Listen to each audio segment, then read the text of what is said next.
Bien les enfants, comment que ça va? Alors, les enfants, que ce soit les grands ou les petits, on est des gosses. Évidemment, on est là pour le fun, pour s'amuser, pour faire n'importe quoi. Dans le monde moderne, tout ceci n'a plus de place. Si vous voulez survivre, laissez tomber les loisirs, concentrez-vous sur la bonne bouffe, le boulot pour tout le monde et voilà. Enfin, si vous continuez à ne pas laisser mourir ceux qui sont trop vieux et ceux qui sont trop faibles. Au moment, ça va coincer, à vous de choisir. Me faites pas la morale. Moi, j'ai choisi de m'amuser. Tant pis pour ceux qui suivent. C'est comme ça. Nous, on nous a filé la planète comme ça, on s'est démerdé avec. Les suivants feront la même chose. Quoi?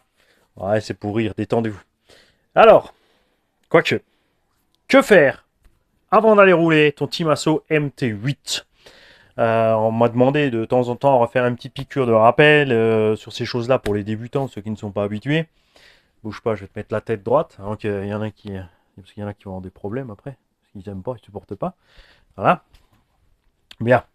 Alors, tout d'abord, évidemment, tu mets des pipiles dans la radio qui ne sont pas fournies. Donc, pense-y quand tu commandes à te renseigner sur ce qui va dedans. Il y a 3 fois AA là-dedans. Tu peux mettre des rechargeables NIMH, il existe des petits packs sympas. Tu peux mettre du standard, tu peux mettre des petites lipos qui se rechargent par micro USB. Chacun fait ce qu'il veut, mais il t'en faut 4 pour utiliser ta radio. Sur la radio, tu contrôles que, par exemple, trim des gaz soit au milieu ici. Tu as 2 flèches, tu les vois peut-être mal là sur le truc, mais il y a 2 petites flèches, tu les mets face à face. Le trim de direction, tu peux le laisser où il est pour l'instant. Tu le mets grosso merdo au milieu. Tu verras après, quand tu auras mis l'engin en route. On peut faire quelques réglages pour ceux que ça reste là. Ceux qui ne veulent pas régler, ils ont juste. Ceux qui ne veulent pas régler mécaniquement là peuvent tricher un peu là. Enfin, tricher, régler ici. On a ici dual rate des gaz et de la direction. Des fois, c'est pas au max sur la direction. C'est pas sans raison. C'est pour pas forcer à bord du véhicule. Là, c'est à fond. On va laisser à fond, voir ce qui se passe. Pour montrer aussi ce qu'il ne faut pas faire. Et les gaz aussi, on va les laisser à fond.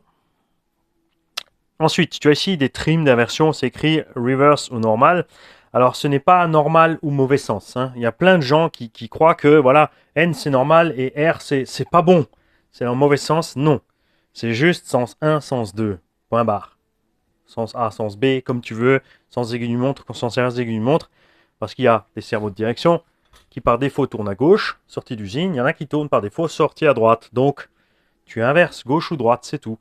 Pareil pour le sens de rotation, moteur et vario. Il y a des varios qui sont programmables. Celui-là ne l'est pas. Donc, tu peux inverser là ou inverser les câbles. On va en causer tout à l'heure. Direction, évidemment, fonctionne. Bon, tu contrôles vite, hein. C'est vrai que ça peut arriver que la manette pendant le transport ait eu un problème et que quelque chose bug. Donc, tout va bien à gauche, à droite. La mousse glisse pas par-dessus. Ça aussi, c'est un petit piège. De temps en temps, tu as des mousses qui tournent. Faites gaffe à ça. Faites gaffe aussi aux enfants, souvent ils vont forcer trop, parce qu'ils veulent tourner plus, ils forcent trop et ils vont casser les butées. Donc il faut bien leur dire que tu vas mollo et dès que tu sens la butée, tu t'arrêtes. Hein? Gaz et frein n'ont pas la même course. Souvent aussi, on est beaucoup plus sensible gaz que frein. N'est-ce pas, Jean, Elsa RC Body? La plupart des gens freinent. Alors que quand ils accélèrent, freine. Tu vois, c'est pas bon. Ceux qui font gaz, gaz, gaz, gaz, tu leur dis, tu leur conseilles de ne pas faire ça. Tu roules en contact, tu touches, tu accélères, tu pars de plus en plus fort, tu ralentis, pareil doucement, tu laisses ta roue libre si tu veux filer un petit roue de roue libre. Quand tu as prévu ton trajet, évidemment, tu touches ton frein pour ralentir, ensuite tu freines à fond si besoin. C'est clair qu'en cas de besoin, parfois, il est nécessaire d'être un peu plus brutal pour récupérer là, c'est tout le machin. Si tu sais pas au début, si tu n'es pas sûr, ne le fais pas. Erreur la plus courante en pilotant, quand on voit qu'on part au carton, rester sur les freins. Ta transmis est bloqué, tu vas quand même au carton, tu tapes sur une transmis bloquée ou une direction bloquée, c'est mauvais. Donc, quoi qu'il arrive, tu ralentis un maximum, tu peux rester frein bloqué, direction dans le coin, mais quand tu vois qu'arrive l'impact, tu lâches tout. Tu laisses faire l'engin faire sa vie, tu vas le récupérer après. Hein? T'essaies pas de faire des manœuvres biscornues. C'est pas facile de choper le bon réflexe. Hein? Je dis pas le contraire. Bien. Ensuite, mécaniquement sur le véhicule, La direction, tu ne peux pas encore régler. Il faut d'abord le mettre en route pour ça.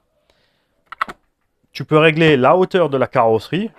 Par défaut, elle est réglée toute basse maintenant. Par exemple, sur ce Timasso Rival, si tu préfères monter un petit peu, la rouler plus haute pour donner un style plus MT ou n'importe quoi, c'est toi qui vois évidemment. Ce qui est bien, c'est comme elle est réglable et qu'on a beaucoup de marge, c'est qu'on peut mettre plein de types de carrosserie différents là-dessus. Ça, c'est cool. Tu check que tout fonctionne librement à la main. Là maintenant on a mis de l'huile plus dure à l'avant, donc forcément tu vois ça entraîne déjà le moteur. D'origine à l'avant ça tourne pas aussi facilement que l'arrière avec les huiles qu'ils ont mis, mais quand même. Diff centrale pour le tester, tu bloques un des deux essieux. Et là tu vois que tout fonctionne aussi. Ce que beaucoup de gens aussi m'écrivent, des débutants qui ne savent pas, c'est ouais je tourne la roue d'un sens, l'autre tourne dans l'autre sens. Est-ce que c'est grave? Non, c'est tout à fait normal. C'est dû à l'effet du différentiel. Tu vas voir la playlist, le coin du débutant, le coin du dépanneur. Tout est expliqué dedans, toutes les bases y sont. C'est tout à fait normal. Quand la couronne est entraînée, les roues tournent dans le même sens. Si tu bloques la couronne, une roue oppose l'autre. Et si tu bloques une roue au sol, l'autre peut continuer à tourner. Donc ça, c'est bon. Hein? Comme tu peux le constater, on a un truc rigolo au niveau des roues arrière. Niveau réglage, là, ça vole pas terrible. Donc tu branches toujours d'abord, tu allumes ta radio avant de brancher la batterie parce que tu ne sais pas, sur la plupart des véhicules modernes, tu ne sais pas dans quel sens est on, dans quel sens est off. Si tu as un interrupteur mécanique. C'est un interrupteur digital, de toute façon ça sera éteint d'office. Mais si tu as un interrupteur méca, il se peut qu'il soit en position allumée. Donc quand tu vas brancher ta lipo, le véhicule va se mettre en route. Tu ne branches jamais les muscles avant le cerveau. Le cerveau est là, les muscles sont là. Pareil pour éteindre. Tu n'éteins jamais ta radio avant d'avoir éteint le véhicule. Il y a des sécurités, mais il y a un piège avec ces sécurités, c'est qu'il y a des radios qui ont des sécurités pour les thermiques. Et les constructeurs, je crois que c'est Obao qui a ça, surtout, toutes les radios par défaut ont le réglage de sécurité pour les thermiques, qui est un freinage à fond. Sauf qu'en électro, tu n'as pas de frein mécanique. En essence, tu ne peux pas aller en marche arrière si tu n'as pas de boîte mécanique pour aller en arrière. Donc par défaut, tu vas freiner. Sauf qu'un variateur électronique à l'arrêt, si tu lui donnes un ordre de frein, qui équivaut à la marche arrière précisément, si tu n'as pas mis gaz, si je mélange mes gaz et je coupe la radio, là il va freiner. Mais si je suis à l'arrêt, et ton variateur est programmé pour avoir une marche arrière, ce n'est pas le cas sur un véhicule évidemment qui n'a pas de marche arrière. Ça là, tu n'as pas de problème, tu peux mettre ton fail-safe en frein. Mais dans ce cas-là, tu ne peux pas, parce que le véhicule, il va foutre le camp à fond en marche arrière. C'est un problème. Donc tu rallumes toujours d'abord ta radio. Et avant de brancher, une fois que tu as pris ton habitude pour savoir où est allumé et où éteint, ça sera moins le problème. Moi personnellement, je mets en route et je touche plus mon interrupteur. Je débranche pour éteindre et je rebranche pour allumer, point barre. Les interrupteurs digitales, de toute façon, c'est ça, tu es obligé. Tu mets une impulsion pour mettre en route. Après, tu peux mettre soit une impulsion, soit débrancher pour l'éteindre. Et les variateurs chez Traxxas qui sont carrément déprogrammés sur l'extinction électronique. Tu ne peux que l'allumer, mais tu ne peux plus l'éteindre. Tu es obligé de débrancher la batterie. C'est pour éviter évidemment de rester la batterie dedans. Le fait de débrancher la batterie avant fait que les condensateurs ici, qui sont dans le variateur, se vident. Ce sont des mini réserves de courant. Regarde. Quand je vais éteindre, ça va vider ces condensateurs. Enfin là, pardon. Là, il s'est éteint tout de suite parce que j'ai éteint l'interrupteur. Mais il reste toujours du jus résiduel à l'intérieur. On va voir si je peux te le montrer là. Regarde, je vais remettre en route. Il y a une petite impulsion encore sur le radiateur et même les LED se sont allumés encore. Alors que quand tu débranches, regarde maintenant, alors que la radio est toujours allumée là. Hein. Là, je vais débrancher. Le ventilateur et les LED vont vider les condensateurs. Il n'y aura plus de réserve, ce qui fait qu'au moment où je vais brancher, l'étincelle qui va se produire là, qui est inévitable si tu n'as pas soit des connecteurs anti-étincelle, soit un variateur qui a un anti-étincelle intégré. C'est rarement le cas sur les variateurs 4 et 6S, sur les variateurs 8 et 12S. Chez Hobbywing, c'est dedans. Sur les autres, pas encore. C'est pour ça qu'on a des connecteurs anti-étincelle. Là, tu as toujours une petite étincelle, tu ne le vois pas parce que là, il fait jour. De nuit, tu verras que tu as toujours une petite étincelle sur ton connecteur. Et bien ça, c'est un pic de courant. Ce pic de courant est absorbé par les condos. simplement. Pour ça que tu peux... Là, on est qu'en 4S en plus, hein, parce que moi, je laisse toujours allumé. Chacun fait ce qu'il veut, après, évidemment. Bien. Donc là, ça s'est mis en route, ça a bipé. Quoi? Ça a bipé le nombre de cellules, normalement. 1, 2, 3, 4. Donc tu fais gaffe, si ça compte que 3 et tu as mis une 4S, c'est qu'il y a une cellule qui a un problème. Si ça fait 6, c'est parce que tu as une 6S, pas de panique. Certains variateurs n'arrivent pas à compter les impairs. C'est plus le cas maintenant, normalement on n'en trouve plus, mais à un moment donné, c'était moins courant, parce que les LiPo 5S, qui ne sont pas très courantes, étaient très courantes en tout ce qui est aéronautique. Donc même en RC, on utilisait de temps en temps du 5, parce que 6 c'était trop, 4 c'était pas assez. Donc on mettait 5, mais certains variateurs n'arrivaient pas à le compter. Il fallait le programmer mécaniquement. Le problème, c'est quand tu as verrouillé mécaniquement ton variateur sur du 3S, du 4S, du 5S ou du 6S, et ben, quoi que tu mettes d'autre, il ne le repère plus. La plupart de ces variateurs sont donc en détection auto et détectent maintenant 2, 3, 4, 5 et 6S. Ils vont jusqu'à 6. S'ils vont jusqu'à 8, 2, 3, 4, 5, 6 et 8. Le 7S, j'ai pas essayé. Donc, je peux pas vous dire c'est sûr ils le trouvent ou pas. Mais je sais qu'ils font 3, 4, 5, 6 et 8, c'est certain. Il faudrait brancher 7 pour être sûr, pour voir si ça fonctionne. Je ne vais pas vous dire de bêtises. Bien. Donc à ce stade-là, maintenant, la direction s'est mise droite. Et tu regardes optiquement, ouais, mes roues sont à peu près droites. Et ce qui est très important, c'est que ta barre de Ackermann, c'est cette pièce ici, le nom de l'inventeur, c'est comme la poubelle, Monsieur Poubelle qui avait inventé la poubelle, est posée de façon symétrique. Tu dois avoir la même distance entre le bout de la barre et la cellule, et le bout de la barre et la cellule. Si ce n'est pas le cas, déjà, tu t'assures d'être ici, sur le trim de la direction, bien au neutre, flèche contre flèche. Ça ne sera pas forcément droit à ce moment-là. C'est précisément là qu'intervient la biellette réglable ici. Il y a des radios où ce n'est pas... Enfin, il y a des véhicules où cette biellette n'est pas réglable. C'est la biellette principale de direction. Donc, quand celle-ci n'est pas réglable, tu vas être obligé d'utiliser le subtrim s'il y en a un sur la radio ou uniquement le trim s'il n'y a pas de subtrim sur la radio. L'avantage du subtrim, c'est qu'il peut décaler le neutre du cerveau sans influencer sur le débattement maxi gauche ou droite, alors que la plupart des trims, mais ce n'est pas le cas partout, tout ce que tu trimes à gauche est perdu à droite, tout ce que tu perds à droite est perdu à gauche. D'où l'importance du subtrim, quand ce n'est pas une radio qui a un trim qui fait cette fonction d'office, ou de la biellette réglable ici. Donc quand ce n'est pas le cas, tu règles cette biellette, tu la tournes d'un côté ou de l'autre, tu vas voir, la direction va bouger gauche-droite. Tu alignes bien ici tes deux parties parallèles, et ensuite seulement, si tu as une roue droite et l'autre qui regarde à l'ouest, tu vas régler ces biellettes-là uniques aux roues. En aucun cas, tu ne mets ta direction droite sans t'être assuré que cette direction-là, ici, la direction principale est bien droite. Bien. Ensuite, il est très important de savoir qu'en 4 roues motrices, en général, on a ce qu'on appelle de l'ouverture devant, c'est-à-dire que les roues, si tu regardes le véhicule par au-dessus, elles louchent un peu vers l'extérieur. J'arrive pas à le faire avec les yeux, ça. Je peux que loucher vers l'intérieur. Donc tu les fais loucher un tout petit peu dehors. Pourquoi? Parce qu'avec la force motrice, en avançant, tes roues vont forcer tout droit. Elles vont chercher. Et en plus, au freinage, tu vas être en position de freinage ski. Ça va rester stable.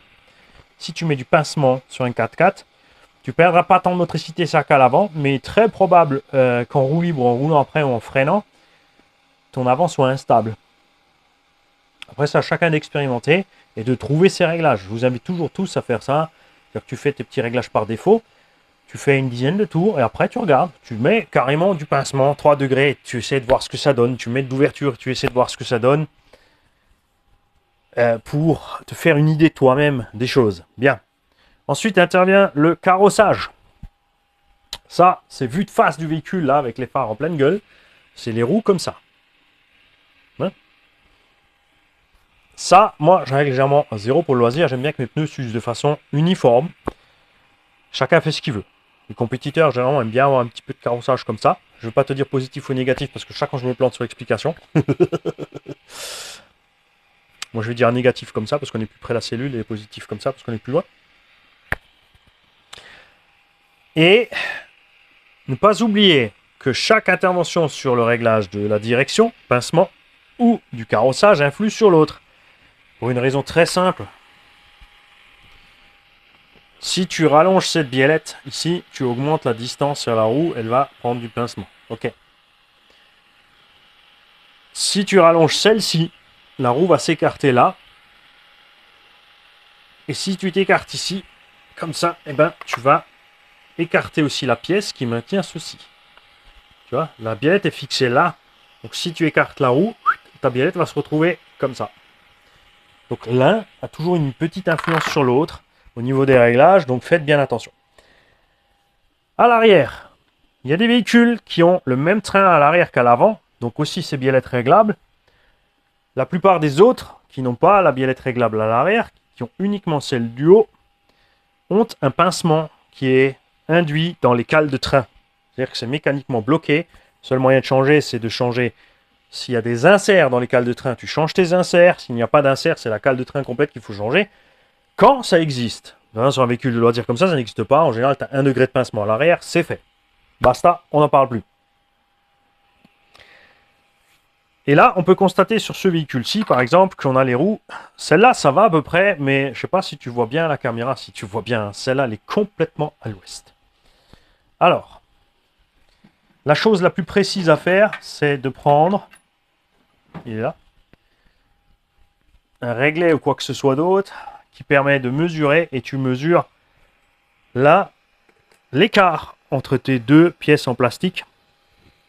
Alors là, je vais juste y aller grosso merdo pour voir à peu près, là on a 27-28 mm, juste pour voir si on est vraiment flagrant de côté. Moi, pas vraiment. Hein. Pourtant, on a quand même bien celle-là qui est plus. Donc si tu veux le faire de façon précise, tu prends ça, tu mets la roue là où tu veux la voir, et tu fais l'autre de la même façon. Théoriquement, comme c'est relié mécaniquement en bas et qu'il n'y a pas d'autre réglage, que tu mets les deux biellettes à la même longueur, tu auras le même résultat. Hein. Après, on est en loisir sur un Monster Truck. Je te garantis que ça vaut pas le coup de s'arracher les cheveux à faire un réglage au quart de poil de millimètre. Donc on va serrer cette biellette. Comme au départ, tu ne sais pas dans quel sens elle se serre ou se dessert, t'y vas. Là, tu vois qu'on empire la situation. Donc on est bien de ce sens pour aller dans le bon sens.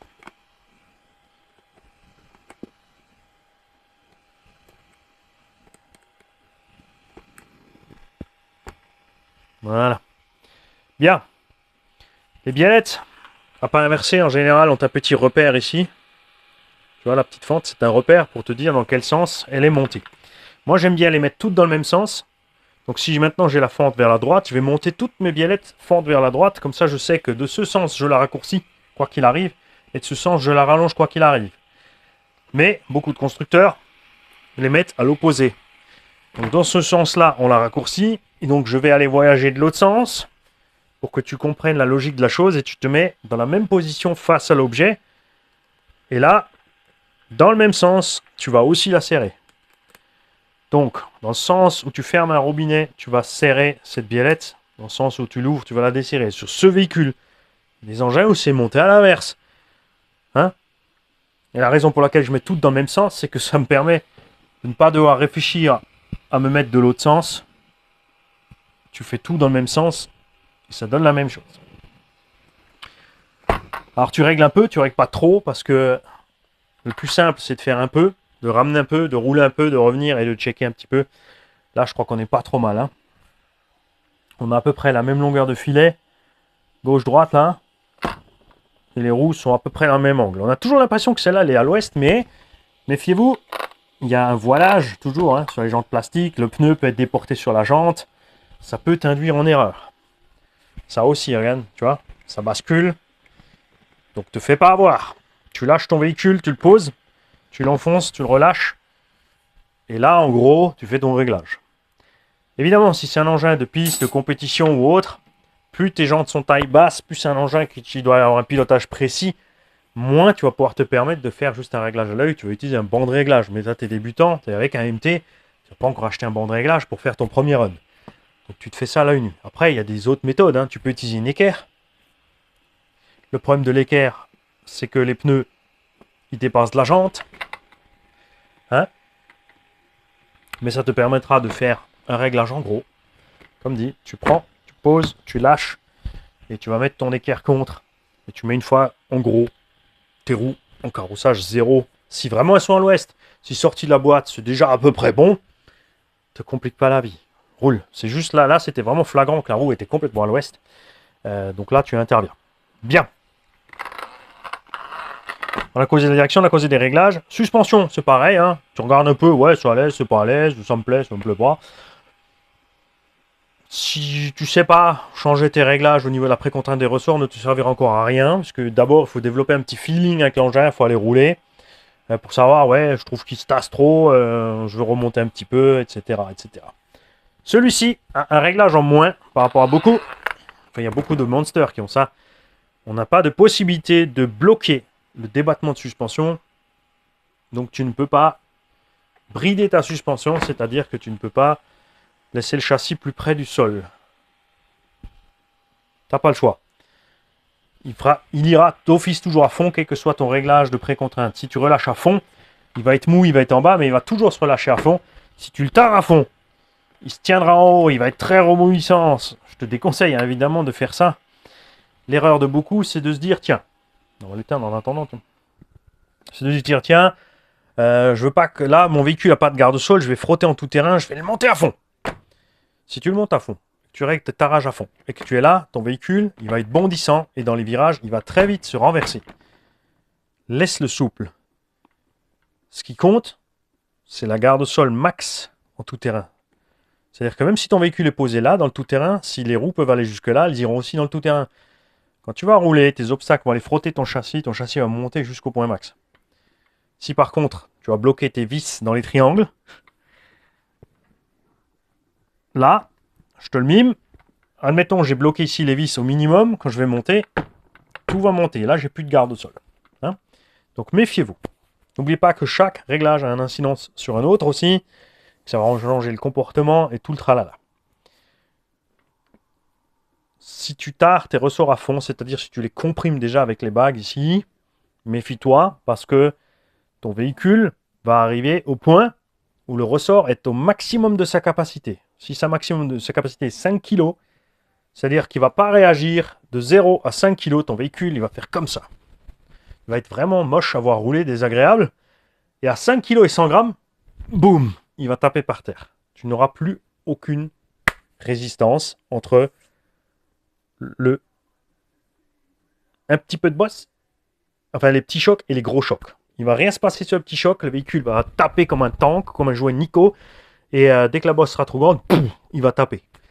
Hein, donc ne fais pas ça. Préfère déjà une fois laisser un peu les réglages constructeurs. Si tes ressorts sont en pression, il y a des marques, quand tu reçois les véhicules, les ressorts ne sont pas en pression.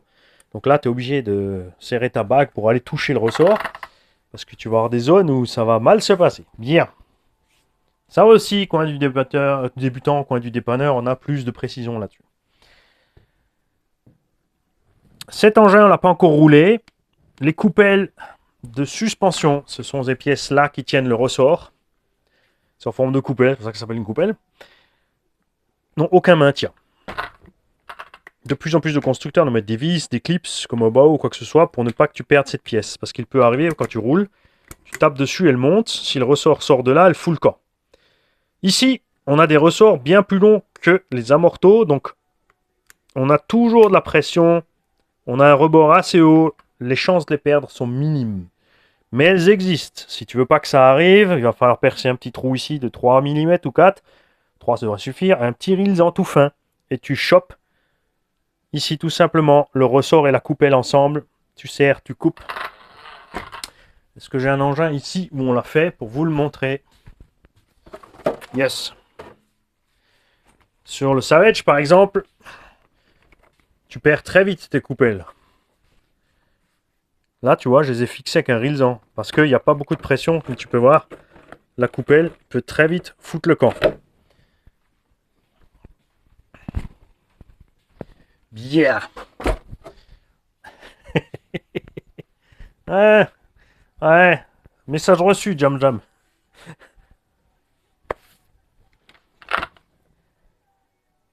Tu as vérifié, comme j'ai dit, tu as un peu tout tourné à la main, tu as checké. L'erreur aussi la plus fréquente, c'est de genre de tourner ta direction à la main sans arrêt. Ça, c'est mauvais. Tu évites pour une raison très simple.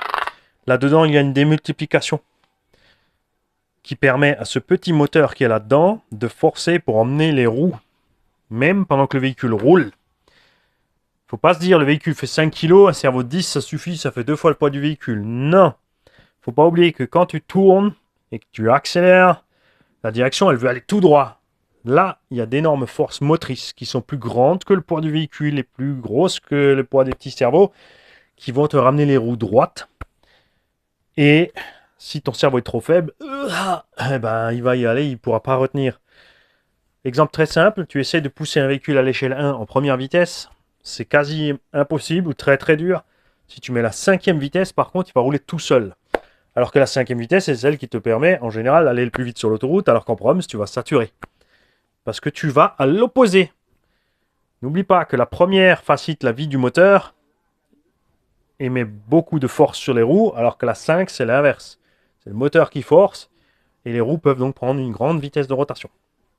C'est ce principe inverse qui est appliqué au cerveau. Donc les gens qui sont toujours en train de forcer sur la direction, c'est mauvais. Vous faites du mal à votre cerveau. Bien. On va parler des réglages ici, des machin.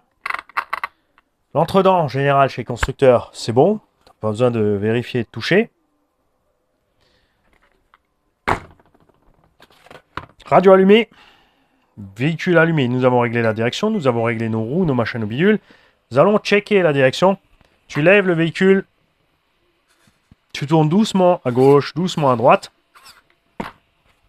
Et un réglage très important que tu dois faire, sorti de la boîte. C'est très simple sur certains véhicules comme ceux-ci qui ont un dual rate. Il y a certaines radios où il faut aller dans le sous-menu de la programmation pour le faire, comme chez Traxas où c'est très important de le faire. Regarde ce qui va se passer avec la direction. Je vais tourner doucement à droite, regarde. Là, mes roues sont arrivées à fond. Regarde ce qui va se passer avec le cerveau. Tu vois? Tout ça, c'est en trop, ça force. Même chose de l'autre sens. Tu vois? C'est le massacre. Là, tu peux flinguer un cerveau parce qu'il va surchauffer, il va forcer. Et c'est pas bon du tout. Donc nous allons descendre le dual rate de la direction. On va descendre à la moitié pour voir. Allons-y carrément. Là, on tourne plus à fond, mais on tape plus. On va aller à 60%. Tu vois? Là, on est déjà... Tu vois, les roues tapent et le cerveau continue encore un peu. Là aussi, donc on peut se permettre. Il y a des engins où c'est compliqué parce que ça tape plutôt d'un côté que de l'autre. Selon comme c'est fait mécaniquement. Là, on est pas mal. Bien. Sauf cerveau. Si tu bloques ta direction et tu tournes tes roues, c'est lui qui fait le boulot, il décrante. Ici, on peut constater qu'il est réglé très très faible. En roulant, ça va nous faire perdre la direction. Mais on va commencer comme ça, c'est peut-être préférable pour ne pas justement forcer dans la direction et le cerveau. Au fur et à mesure, en cas de besoin, on ira serrer ça. En comprimant le ressort ici, on va durcir ce sauve-cerveau et l'empêcher de décranter trop tôt. Alors, généralement, quand tu vas accélérer et tourner, ça ne posera pas trop de problèmes. Ça va être au freinage. Si tu tournes et tu freines, généralement, là, le sauve-cerveau réglé faible comme ça va laisser les roues vont rester droites, en fait, et tu n'arriveras plus à tourner, finir ton truc. De toute façon, en freinant, on perd de toute façon énormément de direction. Ne pas confondre quand tu as les roues en l'air, parce que tu as trop accéléré. Là, c'est sûr que ça ne tourne pas. Hein.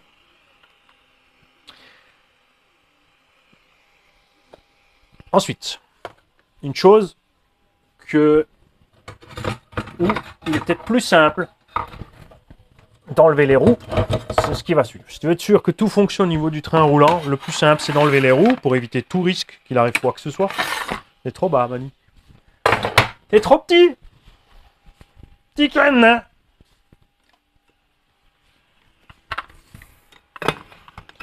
Voilà. Donc tu mets ce truc là en l'air, Tu t'assures qu'aucune roue ne touche nulle part ou que tu as enlevé tes roues. Hein, comme dit, le plus simple, c'est d'enlever les roues. Et tu fais un petit essai statique en douceur. Gaz frein, ça a l'air OK. Marche arrière, OK. Bien. Je vous conseille aussi, ça on l'a dit dans l'unbox, enlever les capuchons, serrer les roues. D'origine, les roues ne sont pas assez serrées. Donc resserrez-les. Moi, les capuchons, je les ai envoyés valdinguer parce que ça me gave. Hein, maintenant, on va juste faire un essai. C'est une batterie 4S qui n'est pas pleine. On va voir un petit peu ce que ça donne niveau ballonnage de ces roues. Donc tu te tiens loin de l'engin. Le mieux, c'est de le sangler sur le support et de te mettre à l'abri. Hein. Bon, là, on a une 4S pas chargée. Étonnerait que ça pète. On va laisser juste le bras. On va enlever la tronche.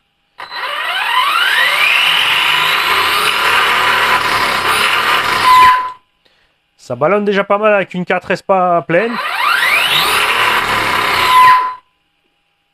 Alors en 6S, accrochez-vous. Hein. Moi, bien sûr, on va faire les runs en 4. On mettra un petit coup 6 pour voir, mais on y fera mollo. Hein, parce que ça prend 6, mais... Quand tu vois ça, tu te poses des questions. Le freinage a l'air pas trop mal aussi.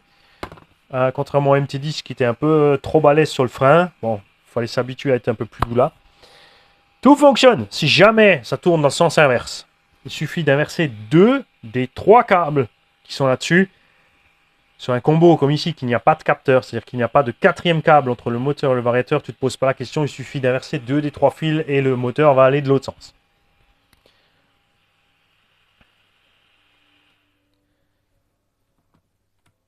Si jamais tu te trouves en marche arrière en avant, c'est-à-dire quand tu mets gaz, il roule que pas vite en avant, mais quand tu recules, il va beaucoup plus vite en arrière, genre 2 fois plus vite, c'est que ici, ton interrupteur est sur l'autre sens. L'interrupteur des gaz, le reverse des gaz, l'inversion des gaz. Dans ce cas-là, surtout, tu ne claques pas ton bouton véhicule allumé. Tu éteins tout.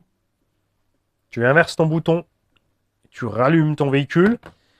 Et le mieux à faire dans ce cas-là aussi, ou si au départ tu as ce problème, c'est-à-dire que quand tu mets en route, ton variateur clignote rouge, c'est qu'il n'a pas le neutre ni les butées des gaz. Enfin, au départ, c'est neutre, les butées, il ne le sait pas tant qu'il n'a pas sorti le neutre. Donc, pour faire ce réglage, si jamais ça t'arrive, ça arrive sur plein de véhicules, hein, toutes marques confondues, la plupart sont bien calibrés et il arrive de temps en temps que tu en aies un qui ne soit pas calibré. Donc, il y a des gens qui sont en panne avec ça. Donc, si tu connais ton détaillant, tu vas le voir. Si tu téléphones, c'est pas toujours évident. Par mail, encore moins pour eux de t'expliquer la manip. Et les gens souvent se trompent. Donc, sur ce type de variateur-là, qui est un rebadge de la marque Obiwing, il y a un petit bouton ici à côté de l'interrupteur. Tu appuies dessus. Dès que ça bip, tu lâches le petit bouton. Tu t'assures ici d'être bien à 0 sur ton trim de gaz. Donc, tu accélères ces huiles-là. Ici, tu es bien à 0. Tu peux jouer avec pour être sûr que tout fonctionne bien.